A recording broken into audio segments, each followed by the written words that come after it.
സ്നേഹം, ദിവ്യസ്നേഹം, സ്നേഹം, ദിവ്യസ്നേഹം. Bible കൊണ്ടുവന്നിട്ടുണ്ടോ? Bible കൊണ്ടുവന്നിട്ടുണ്ടെങ്കിൽ അതൊന്ന് തുറന്നു കാണിക്കണം. എല്ലാവരും തുറന്നു കാണിക്കണം. നമ്മുടെ ഭാരതത്തിൽ ബൈബിളിന് ഒരു കുറവുമില്ല. എന്നാൽ ബൈബിൾ ഇല്ലാത്തവർ ദൈവത്തിന്റെ നാമത്തെ മഹത്വപ്പെടുത്തുവാൻ ആഗ്രഹിക്കാത്തവരാണ്. ബൈബിൾ ഉണ്ടായിട്ടും വായിക്കാത്തവർ ബുദ്ധിയില്ലാത്തവരാണ്. ബൈബിൾ വായിച്ചിട്ട് അതിനനുസരിച്ച് ജീവിക്കാത്തവർ ദരിദ്രന്മാരാണ്. നിങ്ങൾ ഏത് കൂട്ടത്തിലുള്ളവരാണെന്ന് എനിക്കറിയില്ല. എന്നാൽ അനേകം ആളുകൾ ബൈബിൾ ഉണ്ടായിട്ടും അതനുസരിച്ചുകൊണ്ട് അത് ധ്യാനിച്ച് അതനുസരിച്ച് ജീവിക്കുന്നത് കാണുന്നില്ല. ബൈബിൾ വായിക്കുന്നവർ സാധാരണ അത് വായിച്ചിട്ട് ഇപ്പോൾ കള്ളം പറയരുത് എന്ന് വായിച്ചിട്ട് അത് അടച്ചു കഴിഞ്ഞാൽ ബൈബിൾ അടച്ചിട്ട് അപ്പോൾ തന്നെ കള്ളം പറയുന്നത് കാണാം. അത് വലിയ തെറ്റാണ്. ദൈവവചനം ധ്യാനിക്കുക, അത് വായിക്കുക, അഭിവൃദ്ധി പ്രാപിക്കുക. ഏതു സമയത്തും നിങ്ങളോടൊപ്പം ബൈബിൾ ഉണ്ടായിരിക്കണം. നിങ്ങൾക്കത് കൊണ്ടുപോകാൻ ബുദ്ധിമുട്ടുള്ളതാണെങ്കിൽ ഈ സമയത്ത് ചെറിയ ബൈബിളുകൾ വന്നിട്ടുണ്ട്. അത് എളുപ്പമാണ്. എല്ലാവർക്കും സൗകര്യപ്രദമായ ബൈബിളുകൾ ഇപ്പോൾ ലഭിക്കുന്നുണ്ട്. ഞാൻ താത്തില്ലല്ലോ, പിന്നെ എന്തുകൊണ്ടാണ് താക്കുന്നത്? അതുപോലെ നിങ്ങൾക്ക് ബൈബിൾ കൊണ്ടുപോകാൻ എന്തെങ്കിലും ബുദ്ധിമുട്ടുണ്ടെങ്കിൽ നിങ്ങളുടെ ഫോണുണ്ടല്ലോ, നിങ്ങളുടെ ഫോണിൽ അത് ഡൗൺലോഡ് ചെയ്യുകയാണെങ്കിൽ, അല്ലെങ്കിൽ ഓഡിയോ ബൈബിൾ ഡൗൺലോഡ് ചെയ്താൽ അത് നിങ്ങൾക്ക് ആവശ്യ സമയത്തെ ധ്യാനിക്കുവാനും വായിക്കാനും സൗകര്യപ്രദമായിരിക്കും. ഓഡിയോ ബൈബിൾ നിങ്ങൾക്ക് എപ്പോഴും കേൾക്കുവാൻ സാധിക്കും. നിങ്ങൾ ഡോക്ടറിന്റെ അടുക്കൽ പോകുന്നതായ സമയത്ത്, അവിടെ വെയിറ്റ് ചെയ്യുന്നതായ സമയത്ത്, അല്ലെങ്കിൽ ബസ്സിൽ കയറി ഇരിക്കുന്നതായ സമയത്ത് കേൾക്കാൻ കഴിയും. അങ്ങനെ നിങ്ങൾ വെറുതെ ഇരിക്കുന്ന സമയത്തെല്ലാം നിങ്ങളുടെ സെൽഫോൺ തന്നെ നിങ്ങൾക്ക് ബൈബിളാക്കി മാറ്റാൻ കഴിയും. എന്നും പറഞ്ഞിട്ട് ബൈബിൾ മാറ്റിയിട്ട് എപ്പോഴും സെൽഫോൺ ഉപയോഗിക്കണമെന്നല്ല. ബൈബിളിലെ വചനങ്ങളാലും വിഷയങ്ങളാലും നിങ്ങളുടെ സെൽഫോൺ നിറയ്ക്കൂ. ഒരു തവണ നിങ്ങൾ ബൈബിൾ താത്തുകൊള്ളൂ. എന്തുകൊണ്ടോ എനിക്കിപ്പോൾ ഒരു നിയോഗം ലഭിക്കുന്നു. നിങ്ങളുടെ സെൽഫോൺ ഒന്ന് എടുത്തു കാണിക്കാമോ? സെൽഫോൺ എല്ലാവരും കരങ്ങളിൽ ഉയർത്തി കാണിച്ചാട്ടെ. ഞാനിപ്പോൾ അത് ശുദ്ധീകരിച്ച് അതിനുവേണ്ടി പ്രാർത്ഥിക്കുവാൻ വേണ്ടി പോവുകയാണ്. കാരണം സെൽഫോണിൽ കൂടിയാണ് പിശാച് നമ്മുടെ ചെവികളിലേക്ക് വരുന്നത്, നമ്മുടെ ഹൃദയത്തിലേക്ക് കടക്കുന്നത്, നമ്മുടെ മനസ്സിൽ അവൻ കൂടുകെട്ടുന്നത്. ഇപ്പോൾ സെൽഫോണില്ലാത്ത ആരുമില്ലല്ലോ. കൊച്ചുകുട്ടികൾക്ക് പോലും സെൽഫോണുണ്ട്. ഭാര്യയ്ക്ക് സെൽഫോൺ, ഭർത്താവിന് സെൽഫോൺ. അപ്പുറത്തെ മുറിയിൽ നിന്നും ഭാര്യയോട് ഫോൺ ചെയ്ത് ചോദിക്കും, ചോറ് വെന്തോ? ഇല്ല, 5 മിനിറ്റ് താമസമുണ്ട്. എന്താണ്? ശരിയല്ലേ? നേരത്തെ എന്തെങ്കിലും പ്രശ്നമുണ്ടെങ്കിൽ വീട്ടിൽ വന്നിട്ടാണ് വഴക്കുണ്ടാക്കുന്നത്. ഇപ്പോൾ അങ്ങനെയല്ല. ഫോണിൽ കൂടി തന്നെ, റോഡിൽ വെച്ചാണെങ്കിലും എന്താണ്, എന്ത് സംഭവിച്ചവിടെ? ഫോണിൽ കൂടാണ് ഇപ്പോൾ വഴക്കും ചീത്തവിളിയും ബഹളവും എല്ലാം. നിങ്ങളുടെ ഫോണുകളെല്ലാം ഇപ്പോൾ വിശദീകരിക്കപ്പെടട്ടെ. താഴ്ത്തിക്കോളൂ. ദൈവത്തിന്റെ വചനത്തിലേക്ക് പോകാം. ഈ ലോകത്തിൽ നമ്മുടെ ജീവിതത്തിൽ ഏറ്റവും ശ്രേഷ്ഠമായത് എന്താണ് എന്നറിയാമോ? പറയൂ. എന്റെ മെസ്സേജുകൾ പ്രാക്ടിക്കലാണ്. എനിക്ക് തിയറി അറിയില്ല. അനേകരും പറയുന്നു സമാധാനമില്ല എന്ന്. സമാധാനമില്ല എന്ന് പറയുന്നു. നമ്മുടെ ജീവിതത്തിൽ സമാധാനം നൽകുന്നതായ അതിപ്രധാനമായ വിഷയം ഏതാണ്? കുടുംബം. എന്താണ്? കുടുംബം സമാധാനത്തോടെയാണെങ്കിൽ നമുക്ക് സമാധാനമുണ്ടായിരിക്കും. ദൈവം കുടുംബത്തെ സ്നേഹിക്കുന്നുണ്ടോ ഇല്ലയോ? കുടുംബ വ്യവസ്ഥ സ്ഥാപിച്ചത് ആരാണ്? മനുഷ്യൻ ഏകനായിരിക്കുന്നത് നന്നല്ല എന്ന് പറഞ്ഞ് തക്കതായ തുണയായിരിക്കേണ്ടതിന് ദൈവം ഹൗവയെ സൃഷ്ടിച്ചു. അവർ രണ്ടുപേരും ഏക ശരീരമായിരിക്കും എന്ന് പറഞ്ഞു. നിങ്ങൾ ഫലിച്ച് അഭിവൃദ്ധിപ്പെട്ട് ഭൂമിയെ നിറയ്ക്കുക എന്നും പറയാനിടയായി. എന്താണ്? ആദിയിൽ അവർ രണ്ടുപേരുമേ ഉണ്ടായിരുന്നുള്ളൂ. എന്നാൽ ഇന്ന് നോക്കുമ്പോൾ എത്രയോ കോടി ജനങ്ങളാണ് ഈ ലോകം മുഴുവനും രാജ്യങ്ങളായിട്ട് ആയിരിക്കുന്നത്. വ്യത്യസ്ത ഭാഷയിലും വ്യത്യസ്ത വംശത്തിലുമായിരിക്കുന്നവരുള്ളപ്പോഴും നമുക്കെല്ലാവർക്കും പൂർവികന്മാർ ആരാണെന്ന് ചോദിച്ചാൽ ആദാമും ഹൗവയുമാണ്. ദൈവം സ്ഥാപിച്ചതായ ആ കുടുംബ വ്യവസ്ഥയാണ്. കുടുംബത്തിൽ ആരൊക്കെ ഉണ്ടായിരിക്കും? ഇതുപോലും അറിയില്ലേ? കുടുംബത്തിൽ അപ്പനും അമ്മയും ഉണ്ടായിരിക്കുമെന്ന് പറഞ്ഞുകൂടെ? വിവാഹം കഴിയുന്നതുവരെ നീ ബാച്ചിലറാണ്, ബ്രഹ്മചാരി. അപ്പോൾ വരെയും അപ്പന്റെയും അമ്മയുടെയും കൂടെയാണ് താമസിക്കുന്നത്. നിന്റെ കുടുംബം എന്ന് പറയില്ല. എന്നാൽ നിന്റെ വിവാഹം കഴിഞ്ഞതിന് ശേഷം നിന്റെ കുടുംബം നിനക്കുണ്ടാകും. അതായത് 2 ദമ്പതിമാർ, ഭാര്യയും ഭർത്താവും കൂടി വരുവാനിടയാകും. ആ ഭാര്യ ഭർത്താക്കന്മാർക്ക് മക്കളുണ്ടാകാനിടയാകും. അതിനുശേഷം മക്കൾ ഉണ്ടായതിനു ശേഷം അവർക്ക് കല്യാണം കഴിഞ്ഞ് അവർക്ക് മക്കളുണ്ടാകും, പിന്നെ അവർക്ക് മക്കളുണ്ടാകും. അങ്ങനെ അപ്പനും അപ്പൂപ്പനും എല്ലാം ഉണ്ടാകും. അപ്പൂപ്പനും അമ്മൂമ്മയും കൊച്ചുമകനും എല്ലാവരും ഉണ്ടായിരിക്കും. ശരിയാണോ അല്ലയോ? ശരിയാണോ അല്ലയോ? നിങ്ങളുടെ വീട്ടിൽ എത്ര പേരുണ്ട്? ഞങ്ങൾക്ക് രണ്ടെന്നാണ് നേരത്തെ. ഇപ്പോൾ നമ്മൾ രണ്ട് നമുക്ക് ഒന്ന് എന്നാണ് പറയുന്നത്. ചൈനയിൽ പോപ്പുലേഷൻ കുറയുകയാണ്, ജനസംഖ്യ കുറയുകയാണ്. അതുകൊണ്ട് കൂടുതൽ മക്കളെ ജനിപ്പിക്കണമെന്നാണ് ഇപ്പോൾ അവിടെ പ്രസ്താവന ഇറക്കിയിരിക്കുന്നത്. എന്താണ്? മക്കൾ ദൈവത്തിന്റെ ദാനമാണ്, ഉദരഫലം അവന്റെ പ്രതിഫലമാകുന്നു. അതാണ് വചനം പറയുന്നത്. ഇന്ന് കുടുംബത്തിൽ പ്രധാനപ്പെട്ട കുടുംബത്തിന്റെ ഹെഡ്, മുഖ്യമായ ആള് ആരാണെന്ന് ചോദിച്ചാൽ ആരാണ്? അപ്പനാണോ അമ്മയാണോ? ആരാണ്? പറയൂ, ആരാണ്? ഡാഡിന്നോ? കൊള്ളാം, എല്ലാവരും ഇംഗ്ലീഷുകാരാണല്ലോ ഇവിടെ. ആരാണ്? ഡാഡി, പിതാവ്, പപ്പ, അച്ഛൻ. ദയവ് ചെയ്ത് നിങ്ങൾ ഒന്നും വിചാരിക്കരുത്. ഇവിടെ എത്ര പിതാക്കന്മാരുണ്ട്? ഒന്ന് കരമുയർത്താമോ? ഹല്ലേലൂയ! ഒരുപാട് പിതാക്കന്മാരുണ്ട്. നിങ്ങൾ ശ്രദ്ധിക്കണം, പിതാക്കന്മാർ പ്രധാനപ്പെട്ടവരാണ്. പിതാവ് വീട്ടിന് ശിരസ്സായിരിക്കണം. പിതാവ് തന്റെ ഉത്തരവാദിത്തങ്ങൾ നിർവഹിക്കുന്നില്ല എങ്കിൽ ആ വീട് ദരിദ്രമായി തീരാനിടയാകും, താറുമാറാകാനിടയാകും. ആ കുടുംബത്തിൽ വളരുന്ന കുട്ടികൾക്ക് അച്ചടക്കം കാണില്ല. ദൈവത്തിന്റെ അനുഗ്രഹം ആ കുടുംബത്തിൽ കാണില്ല. ബൈബിളിൽ പുരോഹിതന്മാരുണ്ടായിരിക്കുന്നത് പോലെ പിതാക്കന്മാരെ ആ കുടുംബങ്ങളുടെ പുരോഹിതന്മാരായിട്ടാണ് കണക്കാക്കുന്നത്. പുരോഹിതന്റെ ജോലി എന്താണ്? ദേവാലയത്തിൽ ചെന്നിട്ട് അവിടെ ധൂപം കാട്ടണം. അതുപോലെ പിതാവ് അതിരാവിലെ തന്നെ എഴുന്നേറ്റ് തന്റെ കുടുംബത്തിന് വേണ്ടി, മക്കൾക്ക് വേണ്ടി പ്രാർത്ഥിക്കേണ്ടതാണ്. നമുക്കറിയാം, യോബിന് 10 മക്കളുണ്ടായിരുന്നു. അവൻ അതിരാവിലെ തന്നെ എഴുന്നേറ്റിട്ട് അവന്റെ എല്ലാ മക്കൾക്കും വേണ്ടി യാഗം കഴിക്കുമായിരുന്നു. എന്നാൽ ഇന്ന് നമ്മൾ അങ്ങനെയൊന്നും ധൂപം കഴിക്കേണ്ട ആവശ്യമില്ല. ദൈവത്തിന് ഇഷ്ടമായ ധൂപം എന്താണെന്ന് വെച്ചാൽ നമ്മുടെ പ്രാർത്ഥനയാണ്. അതിരാവിലെ തന്നെ എഴുന്നേറ്റ് നിന്റെ മക്കൾക്ക് വേണ്ടി പ്രാർത്ഥിക്കേണ്ടതാണ്. ഇവിടെ അതിരാവിലെ തന്നെ ഞാൻ എഴുന്നേറ്റ് പ്രാർത്ഥിക്കുന്നുണ്ട് എന്ന് പറയുന്നവർക്ക് കരമുയർത്താമോ? അതിരാവിലെ പ്രാർത്ഥിക്കുന്നവർ, വലിയ പ്രാർത്ഥന, ചെറിയ പ്രാർത്ഥന, ഉറച്ച പ്രാർത്ഥന, നിശബ്ദമായ പ്രാർത്ഥന, എന്താണ്? എല്ലാവരും പ്രാർത്ഥിക്കുന്നുണ്ട്. വളരെ സന്തോഷം. എത്ര നേരം പ്രാർത്ഥിക്കുന്നുണ്ട്? അതിരാവിലെ ഇരുട്ടുള്ളപ്പോൾ തന്നെ യേശുക്രിസ്തു വിജനമായ സ്ഥലത്തേക്ക് പോയിട്ട് ഏകനായിട്ട് പോയി പ്രാർത്ഥിക്കുമായിരുന്നു. അവൻ ജഡശരീരത്തിലായിരുന്നിട്ടും ദൈവത്തിന്റെ പുത്രനായിരുന്നിട്ടും, അവൻ ദൈവമായിരുന്നിട്ടും ജഡശരീരത്തിൽ ആയിരുന്നതുകൊണ്ട് പ്രാർത്ഥിക്കുമായിരുന്നു. കണ്ണുനീരോടുകൂടി അവൻ പ്രാർത്ഥിച്ചിട്ട് ദൈവത്തെ പ്രസാദിപ്പിക്കുമായിരുന്നു. നാം അതിരാവിലെ തന്നെ പ്രാർത്ഥിക്കുകയാണെങ്കിൽ ആ ദിവസം മുഴുവനും നാം ഒരു സിംഹത്തെപ്പോലെ ജീവിക്കുവാനിടയാകും. ആ സിംഹത്തെപ്പോലെയാണെന്ന് പറഞ്ഞാൽ എല്ലാവരെയും പോയി കടിക്കുമെന്നല്ല, ധൈര്യത്തോടെ ആയിരിക്കുമെന്നാണ്. എങ്ങനെയുള്ള സിറ്റുവേഷൻ ഉണ്ടായാലും, എങ്ങനെയുള്ള സാഹചര്യങ്ങൾ ഉണ്ടായാലും തന്നെ ഭയപ്പെടില്ല, പിശാചിന് കീഴ്പ്പെടുകയില്ല, ചെറിയ ചെറിയ ലാഭങ്ങൾക്ക് വേണ്ടി പോകില്ല, വഞ്ചന കാണിക്കുന്നതിൽ പങ്കുചേരില്ല, കള്ളം പറയുകയില്ല. എന്തുകൊണ്ടെന്നാൽ രാവിലെ നീ ചെയ്യുന്നതായ പ്രാർത്ഥന നിനക്ക് ധൈര്യം നൽകുവാനിടയാകും, നിനക്ക് വിശ്വാസം വർദ്ധിപ്പിക്കുന്നു, നിന്നെ വിശുദ്ധീകരിക്കുന്നു. ആ ദിവസം വരുവാൻ പോകുന്നതായ പ്രതികൂലങ്ങളെ നിനക്ക് ആദ്യം തന്നെ അവൻ വെളിപ്പെടുത്തി തരും. ആ ശോധനകളെ ജയിക്കുവാനുള്ള ശക്തിയും നിനക്ക് കർത്താവ് നൽകാനിടയാകും. ഈ കാലത്തുള്ള ക്രിസ്ത്യാനികൾക്ക് ഇല്ലാത്തതും അതുപോലെ നാമമാത്രമായി തീർന്നതും ആണ് പ്രാർത്ഥന. അല്ലാതെ ഉണർന്നാലോട് തന്നെ കർത്താവെ രാത്രി കാത്തു പരിപാലിച്ചു, ആമേൻ, കാപ്പി കൊണ്ടുവാ എന്ന് പറയുന്നതല്ല. അതല്ല പ്രാർത്ഥന. കുറച്ചു സമയത്ത് ദൈവസന്നിധിയിൽ ഹൃദയം തുറന്ന് പ്രാർത്ഥിക്കുവാൻ, മനസ്സ് തുറന്ന് പ്രാർത്ഥിക്കുവാൻ ഇടയാകണം. എൻ്റെ വിവാഹം കഴിഞ്ഞ ആദ്യ നാളുകളിൽ ഞങ്ങളെ ദൈവം ഒരു ഗ്രാമത്തിൽ സുവിശേഷ വേല ചെയ്യാൻ വേണ്ടി അയച്ചു. വിവാഹത്തിൻ്റെ 15-ാമത്തെ ദിവസം ഒരു ഗ്രാമത്തിൽ പോയി ദൈവവേല ആരംഭിച്ചു. ദൈവം എന്തുകൊണ്ടാണ് ഞങ്ങളെ അങ്ങോട്ട് അയച്ചത് എന്ന് ഞങ്ങൾക്ക് ഒന്നും മനസ്സിലായില്ല. എന്നാൽ ഞങ്ങൾ അവിടെ ഗ്രാമത്തിലേക്ക് ചെല്ലുവാൻ ഇടയായി. അവിടെ ചെന്നപ്പോൾ താമസിക്കാൻ ഞങ്ങൾക്ക് വീടില്ല. അവിടെ അടഞ്ഞുകിടക്കുന്ന ഒരു വീടുണ്ട്, അവിടെ പിശാചിന്റെ ബാധയുണ്ടെന്ന് പറഞ്ഞു. കുഴപ്പമില്ല എന്ന് പറഞ്ഞിട്ട് ആ ഭവനത്തിൽ ഞങ്ങൾ താമസിക്കുകയും അവിടെ പ്രാർത്ഥിച്ച് ദൈവഭവനമാക്കി മാറ്റി. അങ്ങനെ ആ വീട്ടിൽ ദൈവത്തിന്റെ വേല ആരംഭിച്ചു. 25 രൂപയ്ക്ക്. അവിടെ ഞങ്ങൾക്ക് സ്വന്തം വീടുണ്ട് കാക്കനാടിൽ. ഞങ്ങൾ നല്ല സുഖ സൗകര്യങ്ങളോട് ജീവിച്ച വ്യക്തികളാണ്. എൻ്റെ ഭാര്യയുടെ വീട്ടുകാർക്കും സ്വന്തം വീടും എല്ലാ സൗകര്യങ്ങളുമുണ്ട്. എന്നാൽ ദൈവം ഞങ്ങളെ അയച്ചതുകൊണ്ടാണ് ഞങ്ങൾ അവിടേക്ക് പോകാനിടയായത്.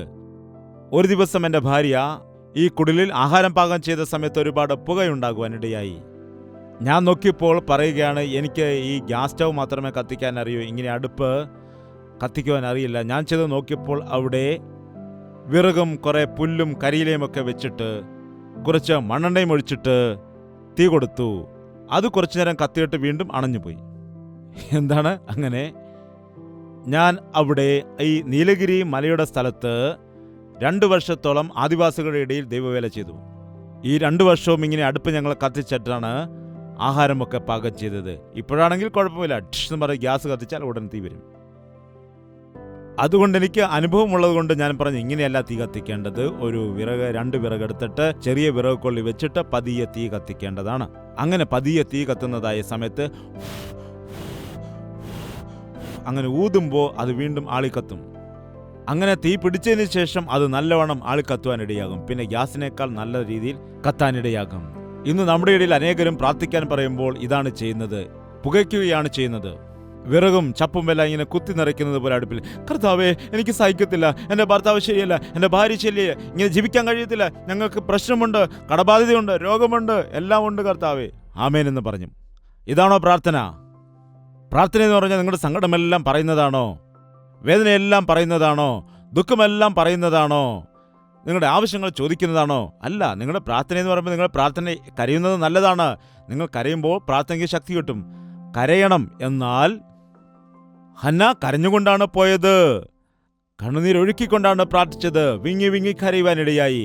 പുരോഹിതൻ വിചാരിച്ചു ഇവൾ മദ്യപിച്ചിട്ടാണെന്ന്. സഹോദരി, നീ എന്താണ് മദ്യപിച്ചിട്ടാണോ വന്നത് എന്ന് ചോദിച്ചപ്പോൾ പറയുകയാണ്, അല്ല യജമാനനെ, ഞാൻ മദ്യവും വീഞ്ഞും കുടിച്ചിട്ടില്ല, എനിക്ക് കുഞ്ഞുങ്ങളില്ല, ആ സങ്കടത്തോടു കൂടിയാണ്, ആ വിഷമം കൊണ്ടാണ് ഞാൻ കരയുന്നതെന്ന് പറഞ്ഞു. എൻ്റെ വീട്ടിൽ എനിക്ക് അപമാനവും നിന്ദയുമാണ്, എന്നെ സഹായിക്കുവാൻ ആരുമില്ല, എന്നെ ബലപ്പെടുത്തുവാൻ ആരുമില്ല, എൻ്റെ സങ്കടമെല്ലാം ഞാൻ ദൈവസന്നിധിയിൽ പകരുകയാണ് എന്നാണ് പറഞ്ഞത്. ദൈവം ആ പുരോഹിതനിൽ കൂടി അരുളി ചെയ്തു, അടുത്ത വർഷം ഈ സമയത്ത് നിന്റെ കയ്യിലൊരു കുഞ്ഞുണ്ടായിരിക്കും, പോകുക എന്ന് പറഞ്ഞു. എൻ്റെ കുഞ്ഞിനെ ദൈവത്തിന് വേണ്ടി സമർപ്പിക്കുന്നു എന്നവൾ തീരുമാനമെടുത്തു. അവളെ ദൈവം അനുഗ്രഹിച്ചു. വചനത്തിൽ പറയുന്നു, അന്നു മുതൽ അവളുടെ മുഖം പിന്നെ വാടിയതുമില്ല എന്ന്. അവൾ സന്തോഷത്തോടെ ഇരിക്കുന്നുവെന്ന്. അന്നുവരെ അവൾ ആഹാരം പോലും ശരിക്ക് കഴിച്ചിരുന്നില്ല. എന്നാൽ എപ്പോഴാണോ ദൈവത്തിൻ്റെ സന്നിധിയിൽ വന്നിട്ട് അവളുടെ ഭാരങ്ങൾ ഇറക്കി വെച്ചത്, ദൈവത്തിൻ്റെ വാഗ്ദത്തം പ്രാപിച്ചെടുത്തത്, പിന്നീട് അവൾ സന്തോഷത്തോടുകൂടി ഉല്ലാസത്തോടുകൂടി കടന്നുപോയി എന്നാണ് വചനത്തിൽ പറയുന്നത്. അപ്പോൾ കുഞ്ഞ് ജനിച്ചിട്ടില്ല. കുഞ്ഞ് ജനിക്കാൻ ഇനിയും 9 മാസം കാത്തിരിക്കണം. എന്നാൽ ദൈവത്തിൽ അവൾ വിശ്വസിച്ചു. വിശ്വാസത്തോടുകൂടി സന്തോഷത്തോടുകൂടി ദൈവത്തിൽ വിശ്വസിച്ചു പോകുവാനിടയായി. ഇന്ന് സഭയിൽ വരുന്നതായ ആളുകൾ ഒരുപക്ഷെ നിങ്ങൾ വരുന്നതായ സമയത്ത് വിഷമത്തോടെ, സങ്കടത്തോടെ, ദുഃഖത്തോടെ, കലഹത്തോടുകൂടി വന്നിട്ട് കുറെ നേരം വചനം കേട്ട് കണ്ണുനീരൊഴുക്കി പ്രാർത്ഥിച്ചിട്ട് അങ്ങനെ തന്നെ തിരിച്ചു പോവുകയാണ് എങ്കിൽ കൂട്ടായ്മയിൽ വരുന്നത് കൊണ്ട് എന്താണ് പ്രയോജനമുള്ളത്? ദൈവം നിങ്ങളെ കൂട്ടിവരുത്തിയത് അങ്ങനെ തന്നെ മടക്കി അയക്കാനാണോ? അല്ല, അല്ല. നിങ്ങളുടെ ഹൃദയത്തെ ദൈവസന്നിധിയിൽ പകർന്നിട്ട് ദൈവം മറുപടി നൽകുന്നത് വരെയും കാത്തിരിക്കേണ്ടതാണ്. എപ്പോൾ വരെയാണ് കാക്കേണ്ടത്? ഉയർന്ന പർവ്വത മുകളിൽ എന്ന് ഉള്ളതായ പാട്ടിൽ ഇങ്ങനെയൊരു വാക്കുണ്ട്. എന്താണെന്നറിയാമോ? കർത്താവിൻ്റെ സന്നിധിയിൽ വന്ന് പ്രാർത്ഥിക്കുമ്പോൾ മറുപടി നിനക്ക് വരുന്നത് വരെയും ദൈവത്തോട് പ്രാർത്ഥിക്കണം.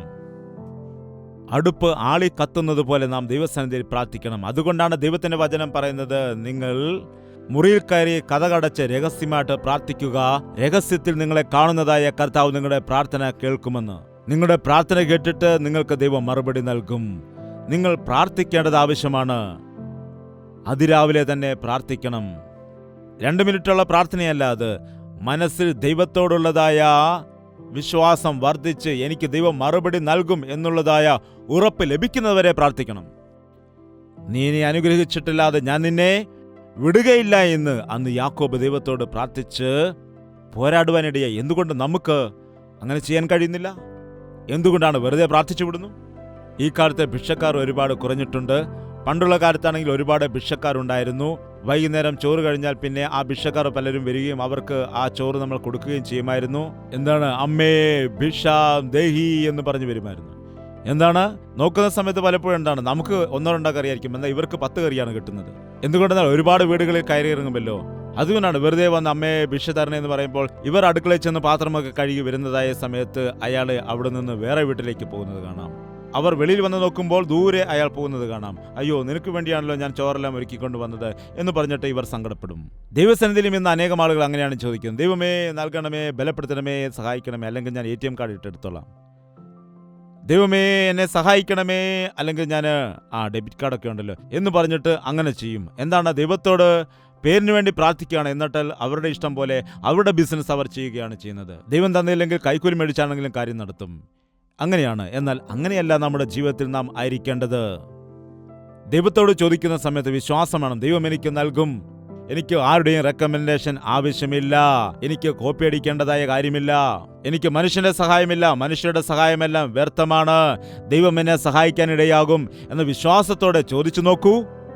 എത്ര വലിയ അനുഗ്രഹങ്ങൾ നിന്റെ ജീവിതത്തിൽ നിനക്ക് അനുഭവിക്കുവാൻ കഴിയുമെന്നറിയാൻ കഴിയും. നീ അതിരാവിലെ എഴുന്നേറ്റ് തന്നെ പ്രാർത്ഥിക്കുക. ഹൃദയത്തിൽ ഭാരത്തോടുകൂടെ പ്രാർത്ഥിക്കുക. സമയം നോക്കിക്കൊണ്ട് നിങ്ങൾ പ്രാർത്ഥിക്കരുത്. സമയം നോക്കിക്കൊണ്ട് നിങ്ങൾ പ്രാർത്ഥിക്കുന്നവർ യഥാർത്ഥ പ്രാർത്ഥനക്കാരല്ല. ജയ്പോൾ പാസ്റ്റർ പറഞ്ഞു 1 മണിക്കൂർ പ്രാർത്ഥിക്കണമെന്ന്. കർത്താവേ 1 മണിക്കൂർ പ്രാർത്ഥിക്കാൻ ഇപ്പോൾ സമയം എത്രയായി? ഇനി 10 മിനിറ്റ്. കർത്താവേ സ്തോത്രം സ്തോത്രം. ഇനി എത്ര ചെയ്യണമാവോ? 15 മിനിറ്റ് ആയുള്ളൂ. ദൈവമേ സ്തോത്രം സ്തോത്രം. ഈ 1 മണിക്കൂറൊക്കെ പ്രാർത്ഥിക്കാൻ വളരെ ബുദ്ധിമുട്ടാണ്. ദൈവദാസിന് വേറെ പണിയില്ലാത്തതുകൊണ്ട് വെറുതെ പറയുന്നതല്ലേ. നമുക്ക് സാധിക്കില്ല. പല സമയത്ത് നമ്മുടെ മീറ്റിംഗിൽ പ്രാർത്ഥിക്കുന്ന സമയത്ത് എൻ്റെ മനസ്സ് എപ്പോഴും ആ സമയത്ത് ദൈവസന്നിധിയിൽ ആയിരിക്കുന്നത് കൊണ്ട് നമുക്ക് പ്രാർത്ഥനയിൽ സമയം പോകുന്നത് അറിയാൻ കഴിയില്ല. എന്തുകൊണ്ടെന്നാൽ പ്രാർത്ഥനയുടെ ആത്മാവാണ് നമ്മളെ നടത്തുന്നത്. ചില സമയത്ത് ഞാൻ വേണമെന്ന് വെച്ച് അത് കട്ട് ചെയ്യാറുണ്ട്. കാരണം പൗലോസ് പറഞ്ഞിട്ടുണ്ട്, ഞാൻ ആത്മാവ് കൊണ്ടും പ്രാർത്ഥിക്കും, ബുദ്ധി കൊണ്ടും പ്രാർത്ഥിക്കുമെന്ന്. ആത്മാവിൽ പ്രാർത്ഥിക്കുന്ന സമയത്ത് നാം സമയം നോക്കില്ല. എന്നാൽ നാം ബുദ്ധി കൊണ്ട് പ്രാർത്ഥിക്കുന്ന സമയത്ത് നമ്മുടെ ചുറ്റുപാടും സാഹചര്യങ്ങളും എല്ലാം നാം തിരിച്ചറിയുന്നത് കൊണ്ട് ചില സമയത്ത് നാം പ്രാർത്ഥന നിർത്തേണ്ടി വരും. നിങ്ങൾ അതിരാവിലെ തന്നെ പ്രാർത്ഥിക്കുക. ഇപ്പോൾ അനേകം ആളുകൾക്കും രാവിലെ തന്നെ ഡ്യൂട്ടിക്ക് പോകേണ്ട കാര്യമില്ല. നിങ്ങൾക്ക് പലപ്പോഴും ഒരുപാട് സമയം വീട്ടിൽ പ്രാർത്ഥിക്കേണ്ടതിനായിട്ട് കിട്ടുന്നുണ്ട്. എപ്പോഴാണെങ്കിലും ശരി, നമുക്കിപ്പോൾ 5 മണിക്ക് പോകണമെങ്കിൽ 4 മണിക്ക് തന്നെ എഴുന്നേറ്റ് പ്രാർത്ഥിക്കുക, അല്ലെങ്കിൽ അതിന് മുമ്പ് എഴുന്നേറ്റ് പ്രാർത്ഥിക്കുക. നേരത്തെ കിടന്ന് ഉറങ്ങുക. ഇപ്പോൾ അങ്ങനെ അർദ്ധരാത്രി വരെ ഉറങ്ങത്തില്ല, രാവിലെ എഴുന്നേൽക്കത്തുമില്ല. അമേരിക്കൻ സിസ്റ്റമാണ് ഇപ്പോൾ ഫോളോ ചെയ്യുന്നത്. ഇപ്പോൾ നമ്മുടെ നാട്ടിലും അമേരിക്കൻ ടൈം അനുസരിച്ചാണ് ആളുകൾ ഫോളോ ചെയ്തുകൊണ്ടിരിക്കുന്നത്. പകൽ മുഴുവൻ സുഖമായിട്ട് കിടന്നുറങ്ങും, രാത്രി മുഴുവൻ പിന്നെ അങ്ങോട്ടും ഇങ്ങോട്ടും കറക്കമാണ്. എന്നാൽ അങ്ങനെയല്ല. ദൈവം പറഞ്ഞിരിക്കുന്നത് രാത്രി ഉറങ്ങുവാനും പകൽ ജോലി ചെയ്യുവാനുമാണ്. സമയത്തെ സദ്വിനിയോഗം ചെയ്യുക. നിങ്ങൾ പ്രാർത്ഥിക്കുക. പ്രാർത്ഥിക്കുന്ന സമയത്ത് പിതാവ് പ്രാർത്ഥിക്കുന്ന സമയത്ത് തനിക്ക് വേണ്ടി മാത്രം പ്രാർത്ഥിച്ചാൽ മതിയാകില്ല. പിതാവ് പ്രാർത്ഥിക്കുന്ന സമയം തൻ്റെ ഭാര്യയ്ക്ക് വേണ്ടി പ്രാർത്ഥിക്കേണ്ടതാണ്. കഴിയുമെങ്കിൽ ഭാര്യയോട് ചേർന്ന് പ്രാർത്ഥിക്കേണ്ടതാണ്. മാതാപിതാക്കൾ ഒരുമിച്ച് പ്രാർത്ഥിച്ചാൽ ആ കുടുംബത്തിൽ ഉണ്ടായിരിക്കുന്നതായ മക്കൾ, പഴയകാലത്ത് പറയുമായിരുന്നു, വജ്രങ്ങളെ പോലെയാകുമെന്ന്, മുത്തുകളെ പോലെയാകും. ഞങ്ങളുടെ മക്കൾ ഡയമണ്ടുകളാണെന്നാണ് പറയുന്നത്. എന്നാൽ ഈ കാലത്ത് മക്കൾ എന്താണ് പറയുന്നത്? ഞങ്ങളുടെ മക്കൾ ഒന്നിനും കൊള്ളില്ലാത്തവരാണ് എന്നാണ് പറയുന്നത്. എന്തുകൊണ്ട്? പ്രാർത്ഥിക്കുകയാണെങ്കിൽ ഡയമണ്ടുകളായിട്ട് മാറും, പ്രാർത്ഥിച്ചില്ല എങ്കിൽ ദരിദ്രന്മാരായിട്ട് മാറും. പ്രാർത്ഥിക്കുന്ന മാതാപിതാക്കൾ അനുഗ്രഹിക്കപ്പെട്ട ഉത്തമരായ മക്കളെ ഒരുക്കിയെടുക്കുവാനിടയാകും. പ്രാർത്ഥിക്കുന്ന മാതാപിതാക്കൾ ദൈവത്തിന്റെ കരങ്ങളിൽ ശക്തമായി ഉപയോഗിക്കപ്പെടുന്ന ദൈവദാസന്മാരെ, അവരുടെ മക്കളെ ഒരുക്കുവാനിടയാകും. കുടുംബ വ്യവസ്ഥ തകരുന്നതിന്റെ കാരണം മാതാപിതാക്കൾ ഒരുമിച്ച് പ്രാർത്ഥിക്കാത്തത് കൊണ്ടാണ്. മാതാപിതാക്കൾ മക്കൾക്ക് വേണ്ടി പ്രാർത്ഥിക്കാത്തത് കൊണ്ടാണ്. മാതാപിതാക്കൾ മക്കൾക്ക് വേണ്ടി കണ്ണുനീരൊഴുക്കാത്തത് കൊണ്ടാണ്. എന്നാൽ ഈ കാലത്ത് എങ്ങനെയാണ് അപ്പന്മാർ പറയുന്നത്? എടാ, നിങ്ങളെല്ലാം പോയി പ്രാർത്ഥിക്ക്, എനിക്ക് ക്ഷീണമുണ്ട്, ഞാൻ കിടന്നുറങ്ങട്ടെ എന്ന് പറയും. അമ്മേ പ്രാർത്ഥിക്കാൻ വരുമെന്ന് പറഞ്ഞാൽ എനിക്ക് അടുക്കളയിൽ ഒത്തിരി പണിയുണ്ട്, നിങ്ങൾ പോയി പ്രാർത്ഥിക്കൂ എന്ന് പറഞ്ഞിട്ട്. അങ്ങനെയല്ല ചെയ്യേണ്ടത്. നിങ്ങൾക്ക് മറ്റെല്ലാത്തിനും സമയമുണ്ട്, എന്തുകൊണ്ട് പ്രാർത്ഥിക്കാൻ സമയമില്ല? പ്രാർത്ഥനയ്ക്ക് നമ്മുടെ ജീവിതത്തിൽ നാം വില കൊടുക്കുന്നതായ സമയത്ത്, പ്രാർത്ഥനയുടെ ശ്രേഷ്ഠത നമ്മുടെ ജീവിതത്തിൽ അനുഭവിച്ചറിയുന്നതായ സമയത്ത്, നമ്മുടെ ജീവിതത്തിൽ നാം പ്രാർത്ഥനയ്ക്ക് സമയം കൊടുക്കുവാനിടയാകും. നാം ചിന്തിക്കുന്നു പണമുണ്ടെങ്കിൽ എന്തും നേടിയെടുക്കാൻ കഴിയും. ഞാൻ ചിന്തിക്കുന്നു പ്രാർത്ഥിക്കുകയാണെങ്കിൽ എന്തും നേടിയെടുക്കാൻ കഴിയുമെന്ന്. ഇത്രമാത്രം TV പ്രോഗ്രാമുകൾ നമ്മൾ ചെയ്യുന്നുവെങ്കിൽ, ഇത്രമാത്രം കാര്യപരിപാടികൾ, നമ്മുടെ പലവിധമായ ശുശ്രൂഷകളും നാം ചെയ്യുന്നുണ്ട് എങ്കിൽ, അതിൻ്റെ എല്ലാം അടിസ്ഥാനം ഞങ്ങളുടെ കയ്യിൽ പണമുണ്ടെന്നല്ല അതിൻ്റെ അർത്ഥം. ഞങ്ങളുടെ കയ്യിൽ പണമല്ല ഉള്ളത്. ഞങ്ങൾക്ക് വേണ്ടി ശുശ്രൂഷ ചെയ്യുമ്പോൾ ഞങ്ങൾക്ക് വേണ്ടി ഉപവസിച്ച് പ്രാർത്ഥിക്കുന്നതായ ജനമുണ്ട്. മീറ്റിംഗ് നടക്കുമ്പോൾ വീട്ടിലിരിക്കുന്ന ആളുകളോട് ഞാൻ പറയാറുണ്ട്, നിങ്ങൾ വീട്ടിലിരുന്ന് 3 മണിക്കൂർ പ്രാർത്ഥിക്കണം. എല്ലാവരും പ്രാർത്ഥിക്കില്ല, എന്നാൽ ചില ആളുകൾ പ്രാർത്ഥിക്കും. പ്രാർത്ഥിക്കുന്ന ആളുകളെ സപ്പോർട്ട് ചെയ്തുകൊണ്ട് അവരെ ഒരുക്കുകയാണ്, അവരോട് പറയുകയാണ് നമ്മുടെ ഉത്തരവാദിത്വം. നമ്മുടെ ജീവിതത്തിൽ പ്രാർത്ഥനയിൽ കൂടി ഒരുപാട് കാര്യങ്ങൾ സാധിച്ചെടുക്കുവാൻ കഴിയും. നിങ്ങളുടെ വീട്ടിൽ നിങ്ങൾ ശീലമാക്കൂ. പിതാക്കന്മാരെ, നിങ്ങളുടെ കുടുംബം അനുഗ്രഹിക്കപ്പെട്ട കുടുംബമായി മാറണമെങ്കിൽ, നിങ്ങളുടെ മക്കൾ യോഗ്യതയുള്ളവരായി മാറണമെങ്കിൽ, നിങ്ങളുടെ മക്കളുടെ മേൽ ദൈവത്തിന്റെ അനുഗ്രഹം ഉണ്ടാകണമെങ്കിൽ നിങ്ങൾ അതിരാവിലെ തന്നെ എഴുന്നേറ്റ് ദൈവത്തോട് പ്രാർത്ഥിക്കുക, അപേക്ഷിക്കുക. പ്രിയ മാതാവേ, നിങ്ങൾ അതിരാവിലെ തന്നെ എഴുന്നേറ്റിട്ട് നിങ്ങളുടെ മക്കൾക്ക് വേണ്ടി ദൈവത്തോട് പ്രാർത്ഥിക്കുക. ഒരു മാതാവിന്റെ പ്രാർത്ഥന എത്ര അനുഗ്രഹമാണെന്നറിയാമോ? ഹന്ന തന്റെ പൈതലായ ശമൂവേലിന് വേണ്ടി ദൈവത്തോട് പ്രാർത്ഥിച്ചു. അവൻ എത്ര വലിയ പ്രവാചകനായി മാറി എന്ന് നമുക്കറിയാമല്ലോ. അതുപോലെ തന്നെ ദാവീദിന്റെ മാതാവും ഒരുപാട് പ്രാർത്ഥിക്കുന്ന സ്ത്രീയായിരുന്നു. ആ അമ്മയുടെ പ്രാർത്ഥന കാരണമാണ് ദാവീദ് അത്ര വലിയ അനുഗ്രഹിക്കപ്പെട്ട വ്യക്തിയായിട്ട് മാറുവാനിടയായത്. അതുപോലെ നാം ശ്രദ്ധിക്കുമ്പോൾ മോശയുടെ മാതാവ് ഒരുപാട് പ്രാർത്ഥിക്കുന്ന സ്ത്രീയായിരുന്നു. ആ മോശയെ വെള്ളത്തിൽ ഉപേക്ഷിച്ച് കളഞ്ഞ സമയത്തും മാതാവിന്റെ പ്രാർത്ഥന കൊണ്ടാണ് മോശ രക്ഷപ്പെട്ട് വലിയൊരു മനുഷ്യനായിട്ട് തീരുവാനിടയായത്, അനുഗ്രഹിക്കപ്പെട്ടത്. അമ്മമാരെ, നിങ്ങൾ പ്രാർത്ഥിക്കുക. ഞങ്ങൾക്ക് ഒരുപാട് ജോലിയുണ്ട്, എങ്ങനെയാണ് മക്കളോടൊപ്പം പ്രാർത്ഥിക്കുന്നത്? അങ്ങനെ പറയാൻ പാടില്ല. നിങ്ങൾ പ്രാർത്ഥിക്കണം. മക്കളോട് ചേർന്ന് പ്രാർത്ഥിക്കുക. നിങ്ങളുടെ കുടുംബം അനുഗ്രഹിക്കപ്പെടണമെങ്കിൽ, മക്കളുടെ ജീവിതത്തിൽ നന്മ ഉണ്ടാകണമെങ്കിൽ അതിരാവിലെ എഴുന്നേറ്റ് നിങ്ങൾ പ്രാർത്ഥിക്കേണ്ടത് ആവശ്യമാണ്. തൽകളെ വണക്കം നമുക്ക് പ്രാർത്ഥിക്കാം. ഈ സമയത്ത് നിങ്ങളുടെ കുടുംബത്തിലൊരു വലിയ അത്ഭുതം ചെയ്യുന്നതിന് വേണ്ടി, നിങ്ങളുടെ കുടുംബത്തെ പിശാചിന്റെ പിടിയിൽ നിന്ന് വിടുവിക്കുന്നതിന് വേണ്ടി ദൈവം ആഗ്രഹിക്കുന്നു. നിങ്ങളുടെ അസമാധാനം മാറ്റിയിട്ട് സമാധാനം നൽകാൻ അവൻ ആഗ്രഹിക്കുന്നു. കരങ്ങൾ ഉയർത്തി കർത്താവിനോട് പ്രാർത്ഥിക്കും. എല്ലാവർക്കും എഴുന്നേറ്റ് നിൽക്കാം. വായു തുറന്ന് കർത്താവിനോട് പ്രാർത്ഥിക്കാം. കർത്താവേ, ഇതാ എൻ്റെ ജീവിതം. രാവിലെ തന്നെ എഴുന്നേറ്റ് നിന്നോട് പ്രാർത്ഥിക്കുവാനുള്ള കൃപ നൽകണമേ. വിശ്വാസത്തോടെ പ്രാർത്ഥിക്കുവാനുള്ള കൃപ നൽകണമേ അപ്പാ. എൻ്റെ മക്കളുടെ ജീവിതത്തിൽ പിശാചിന്റെ കെണികൾ നടക്കുന്നുണ്ട്. എൻ്റെ കുടുംബം ഛിന്ന ഭിന്നമായി പോവുകയാണ്. എന്നെ സഹായിക്കണമേ കർത്താവേ. സാമ്പത്തിക പ്രശ്നങ്ങളുണ്ട് കർത്താവേ. എപ്പോഴും കുടുംബത്തിൽ സമാധാനമില്ലാത്ത വഴക്കിന്റെയും കലഹത്തിന്റെയും അവസ്ഥയാകുന്നപ്പാ. സ്വസ്ഥതയില്ല കർത്താവേ. നീ എൻ്റെ ഭവനത്തിലേക്ക് വരണമേ, എൻ്റെ ഗൃഹത്തിലേക്ക് വരണമേ. അന്ന് നീ സഖായുടെ ഭവനത്തിൽ പോയി അവനെ അനുഗ്രഹിച്ചതുപോലെ എന്നെയും നീ അനുഗ്രഹിക്കുമാറാകണമേ. എൻ്റെ കുടുംബത്തിലെ എല്ലാ തടസ്സങ്ങളെയും മാറ്റിക്കൊണ്ട് ഇന്ന് ഈ കുടുംബത്തിന് രക്ഷ വന്നിരിക്കുന്നു എന്നുള്ള വാഗ്ദത്തം എൻ്റെ കുടുംബത്തിന് നൽകണമേ എന്ന് വായി തുറന്ന എല്ലാ വ്യക്തികൾക്കും പ്രാർത്ഥിക്കാം. പ്രാർത്ഥന. പരിശുദ്ധനായ സ്നേഹമുള്ള പിതാവേ, ഒരിക്കൽ കൂടി ഞങ്ങളെ നീ ദർശിക്കണമേ. ഏത് പിതാവാണ് വേദനിക്കുന്നത്? ആരുടെ ഹൃദയത്തിലാണ് ദുഃഖമുള്ളത്, ഭാരം ഉള്ളത്? ജീവിതത്തിൽ പലവിധമായ പ്രതിസന്ധിയിൽ കൂടി കടന്നു പോകുന്ന എല്ലാവരുടെയും ജീവിതത്തിൽ വലിയ വിടുതൽ നൽകണമേ അപ്പാ. മദ്യപിക്കുന്ന ശീലമുള്ള പിതാക്കന്മാർ ഇവിടെ ഉണ്ടെങ്കിൽ നസ്രയനായ യേശുക്രിസ്തുവിന്റെ നാമത്തിൽ അവർക്ക് വിടുതൽ നൽകുമാറാകണമേ അപ്പാ. സ്വയം നാശത്തിലേക്ക് പോയിക്കൊണ്ട് തങ്ങളുടെ കുടുംബത്തെ നശിപ്പിക്കുന്ന ആരെങ്കിലും ഇവിടെ ഉണ്ട് എങ്കിൽ ഈ സമയം പ്രാർത്ഥിക്കുമ്പോൾ തന്നെ അവരുടെ ജീവിതത്തിൽ വലിയ മാറ്റം നീ കൊണ്ടുവരണമേ. അവരുടെ ഹൃദയത്തിൽ വലിയ പശ്ചാത്താപം ഉണ്ടാക്കണമേ അപ്പാ. അവർ ഇഷ്ടപ്പെടുന്നതായ ആ പാപത്തെ വെറുക്കുവാനുള്ള പുതിയ മനസ്സവർക്ക് കൊടുക്കണമേ. ഏതു സഹോദരിയാണ്, ഏത് മാതാവാണ് തൻ്റെ വീട്ടിലെ അനുഗ്രഹത്തിന് തടസ്സമായിരിക്കുന്നത്, ആത്മീയമായിട്ട് മുന്നേറുവാൻ കഴിയാതെ ഇരിക്കുന്നത്? അവരോട് നീ ഇന്ന് കരുണ കാട്ടുമാറാകണമേ. അങ്ങനെയുള്ള ആളുകളെ നിന്റെ മക്കളായിട്ട് നീ മാറ്റിയെടുക്കണമേ. നിന്നോട് പ്രാർത്ഥിക്കുന്ന വ്യക്തികളാക്കി മാറ്റണമേ. പിശാച് കൊണ്ടുവരുന്ന സകല തടസ്സങ്ങളിൽ നിന്നും സകല ബന്ധനങ്ങളിൽ നിന്നും നീ സ്നേഹിക്കുന്ന നിന്റെ മക്കളുടെ കുടുംബങ്ങളെയെല്ലാം വിടുവിക്കുമാറാകണമേ അപ്പാ. പിശാചിന്റെ തന്ത്രങ്ങളിൽ നിന്ന് വിടുവിച്ച് സമാധാനം കൊടുക്കുമാറാകണമേ. എല്ലാ കുടുംബത്തിലും ദൈവത്തിന്റെ സാന്നിധ്യം, സമാധാനം വരുവാൻ കൃപ കൊടുക്കണം കർത്താവേ. നീ യഥാർത്ഥമായും ഞങ്ങളുടെ കുടുംബത്തിന്റെ അധിപതിയായിട്ട്, നായകനായിട്ട് വരുമാറാകണമേ. നിന്റെ സമാധാനവും നിന്റെ സന്തോഷവും ഞങ്ങളുടെ സകല ഗൃഹങ്ങളിലും ഉണ്ടായിരിക്കാൻ സഹായിക്കണമേ. എവിടെയാണോ ക്രിസ്തു ഉള്ളത് അവിടെ സമൃദ്ധിയുണ്ട്, അവിടെ അനുഗ്രഹമുണ്ട്. ലോകത്തിലുള്ളതായ സമ്പാദ്യമല്ല, ലോകത്തിലെ പണമല്ല വലുത്, ക്രിസ്തുവിന്റെ സമ്പാദ്യമാണ്. ക്രിസ്തു നൽകുന്നതായ സമ്പത്താണ് വലുത് എന്ന് മനസ്സിലാക്കാൻ ഞങ്ങളെ സഹായിക്കണമേ. അങ്ങനെയുള്ള ആഗ്രഹം ഞങ്ങളുടെ മക്കളുടെ ഹൃദയങ്ങളിൽ നീ കൊടുക്കണമേ. അങ്ങനെ അവർ ലോകത്തിന്റെ പിന്നാലെ പോകാതെ, ലോകത്തിന്റെ ഇഷ്ടത്തിന് പിന്നാലെ പോകാതെ, പിശാചിന് കീഴ്പ്പെട്ടു പോകാതെ യൗവന മോഹങ്ങളെ ഉപേക്ഷിച്ച് ഓടിപ്പോകുവാൻ വിശുദ്ധിയോടുകൂടി, സ്നേഹത്തോടുകൂടി, വിശ്വാസികളോടുകൂടി പ്രാർത്ഥനയുടെ കൂട്ടത്തിൽ ആയിരിക്കുവാൻ ഞങ്ങളുടെ മക്കളെ എല്ലാം നീ സഹായിക്കുമാറാകണമേ അപ്പാ. യേശു ക്രിസ്തുവിന്റെ നാമത്തിൽ അപേക്ഷിക്കുന്നു പിതാവേ. നമ്മുടെ പിതാവായ ദൈവത്തിന്റെ സ്നേഹവും പുത്രനായ യേശു ക്രിസ്തുവിന്റെ കൃപയും ആശ്വസിപ്പിച്ച് വഴി നടത്തുന്ന പരിശുദ്ധാത്മാവിന്റെ കൂട്ടായ്മയും സഹവാസവും നാം ഓരോരുത്തരോടും പ്രാർത്ഥിച്ച സകല വിഷയങ്ങളോടും ഇന്നു മുതൽ എന്നേക്കും ഉണ്ടായിരിക്കുമാറാകട്ടെ. ആമേൻ, ആമേൻ, ആമേൻ. യേശുവേ, യേശുവേ, യേശുവേ, യേശുവേ യേശുവേ യേശുവേ യേശുവേ യേശുവേ